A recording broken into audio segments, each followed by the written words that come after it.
It says that the triumphing of the wicked is short, and the joy of the hypocrite but for a moment. Where'd you start? 5. Start at 4. Okay. Job 20 verse 4. Knowest thou not this of old, since man was placed upon earth, that the triumphing of the wicked is short, and the joy of the hypocrite but for a moment? Though his excellency mount up to the heavens, and his head reach onto the clouds. Yeah, just because you see this cracker, man, he has all these things. You know, every time you look up in the fucking sky, you see one of his airplanes or his space shuttle. You know, his excellency rises up to the heavens, man. You know, that doesn't mean anything, man. Because he was set up to do what he is meant to do. And when the time comes, the Most High is going to end that. Verse 6. Though his excellency mount up to the heavens, and his head reach onto the clouds, yet he shall perish forever like his own dung. Yeah. They which have seen him shall say, where is he? He shall fly away as a dream, and shall not be found. Yea, he shall be chased away as a vision of the night. The eye also which saw him shall see him no more, neither shall his place any more behold him. His children shall seek to please the poor, and his hand shall restore their goods. Yep. Because these crackers, man, they come up saying, oh, I help out black people and black people, and I have black friends, and, you know, I do these things for the community and the projects and all these things. All that bullshit. You know? I'm a philanthropist. Yeah, that's what they say, you know? Yeah. The Most High is not accepting no reward, man. Remember in the book of Joel, it says, though you offer me a recompense, yeah. Will you offer me a recompense? I will turn your recompense upon your own head, man. You know? Yep. You know? It says, his children shall seek to please the poor, and his hand shall restore their goods. His bones are full of the sin of his youth, which shall lie down with him in the dust. Though the wickedness be sweet in his mouth, though he hide it under his tongue, though he spare it and forsake it not, but keep it still within his mouth, yet his meat in his bowels is turned. It is the gall of asp within him. He hath swallowed down riches, and he shall vomit them up. Yahweh shall cast them out of his belly. He shall suck the poison of asp. The viper's tongue shall slay him. He shall not see the rivers, the floods, the brooks of honey, and the butter. Yeah, that's all representing the kingdom. But the white man could be saved, though. That's right. Because he's not going to experience the fullness of the kingdom, the pleasures of the kingdom. He's going to experience the kingdom because he's going to be in slavery in the kingdom. But he's not going to experience the voluptuousness, man. The luxury. Yep. This is his heaven, man. Yep. You know, heaven is a state. What proves that? Yahweh Shai talked about Capernaum when he said, though thou art exalted unto the heavens. What does that mean? Does that mean that Capernaum is up in the heavens floating? No, it means that the state that it was in was a very rich city. Yeah. And then the Most High said, thou shalt be brought down to hell. I remember years ago, Elder Tahar said, does that mean that you have cattle burning in hell, you have buildings burning in hell? Grass. No, it means it's in a low state. Okay? Yep. You know? It says, verse 18, that which he had labored for shall he restore, and shall not swallow it down. According to his substance shall the restitution be, and he shall not rejoice therein, because he hath oppressed and hath forsaken the poor, because he hath violently taken away an house which he builded not. That's right. He didn't build Jerusalem. He didn't. That wasn't his lot to begin with, but he took it over. Come to this land. He didn't. This is not his inheritance, right? But he still took it over. You know. It says, surely he shall not feel quietness in his belly. He shall not save of that which he had desired. There shall none of his meat be left. Therefore shall no man look for his goods. In the fullness of his sufficiency, he shall be in straits. That's right. So this white man, he got all the world, but now he's in straits. Yep. The word strait means hardships, hard, right? So right now, when he got the world, that's when the Most High started jacking him up even more, man. You know, he was a feared power back in the day. Go back 20, 30 years ago, he was a superpower. Now you got Iran, India, you know, all these nations. You got even Russia, Pakistan. even Russia, another Edomite nation. Yep. They're talking. He's talking about McCain is crazy, and you know all these. They're dissing you hard, man. Yep. You know all these the gooks. You know, you would call them slanty eyes and make fun of them and all this stuff. They're dissing you, man. Yep. Just the other 3 years ago, when they were doing the whole debate on who was going to be president, you guys had a woman running for presidency, man. Like, you're going to have a woman running for president? Come on. And other nations are laughing at that. The other nations are laughing at that, man. That's embarrassing, man. It's embarrassing. It says, surely he shall, no, Salakia, verse 21.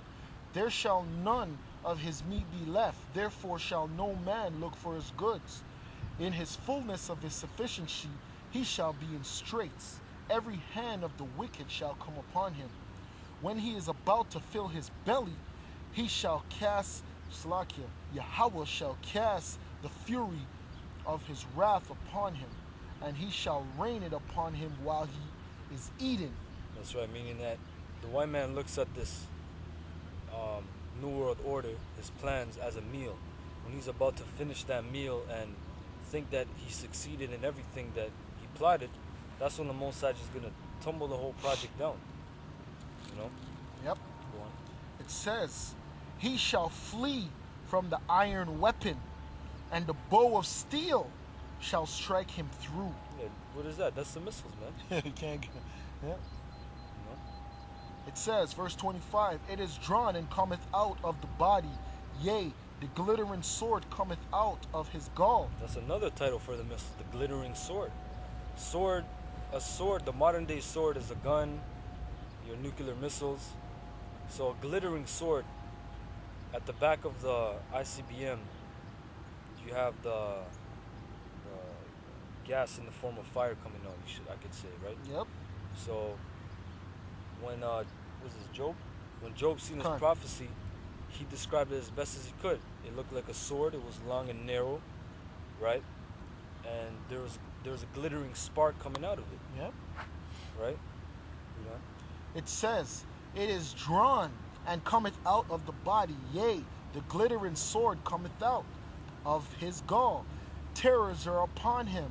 All darkness shall be hid in his secret places. A fire not blown shall consume him. It shall go ill with him that is left in his tabernacle.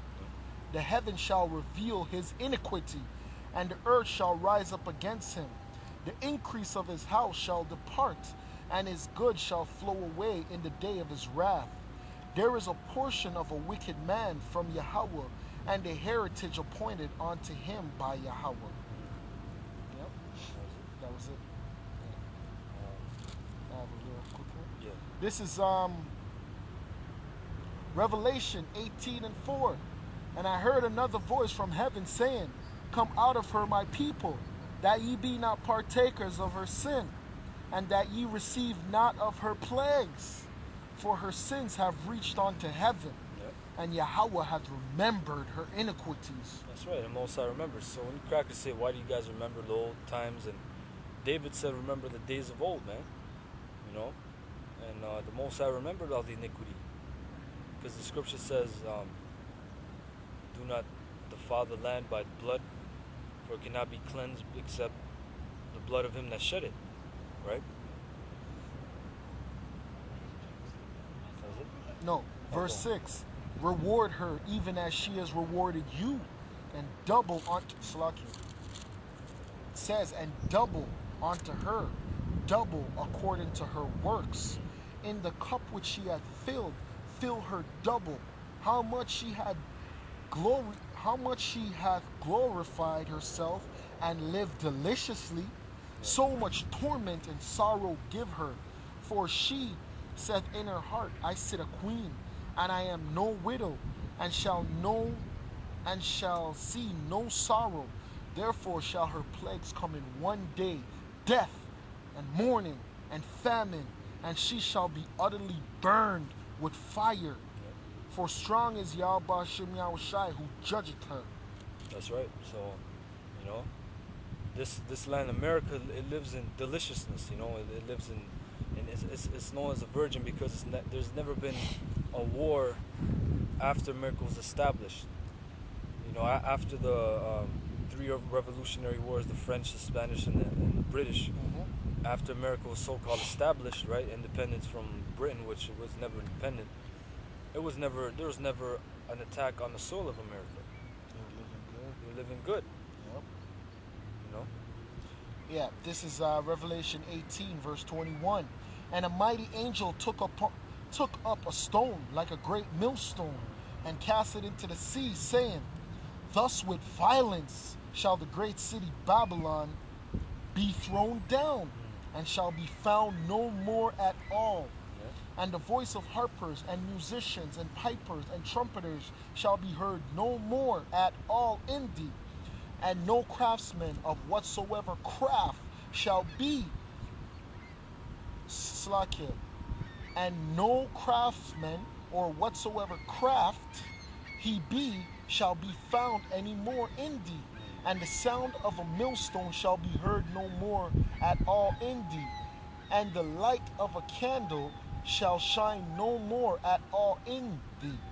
And the voice of the bridegroom and of the bride shall be heard no more at all in thee. For thy merchants were the great men of the earth. For by sorceries were all nations deceived.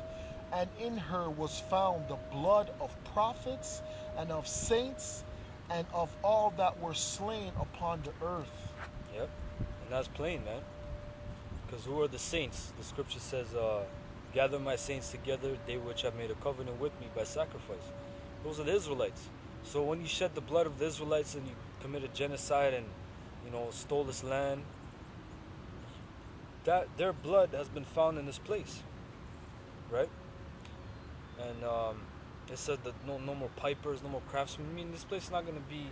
There's not gonna be no dancing anymore. There's not gonna be anything to be happy about in America. Yep. Because everything is gonna be doom and gloom, man. You know. You have something? Yeah, kind. This is verse. This is Revelation 20, verse 14. And death and hell were cast into the lake of fire. This is the second death. Yep.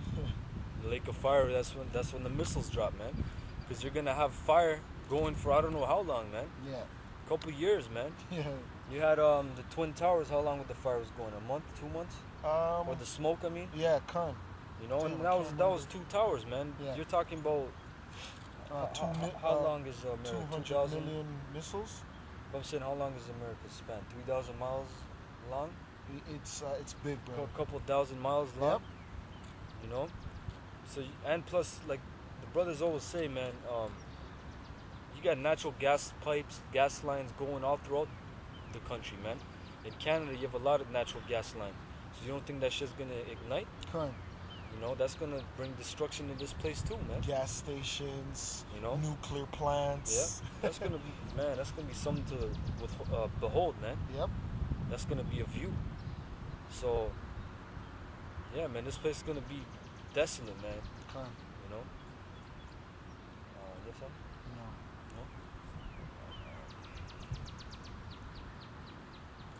Oh, get Habakkuk. I think it's 3. In the Apocrypha. No. It's in, Slaki.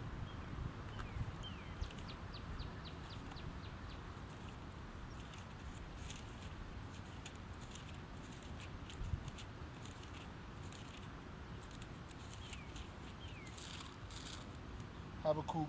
Yeah, 1? you can. Yeah, it's 3 and 1. Oh, 3 and 1. Habakkuk 3 and 1.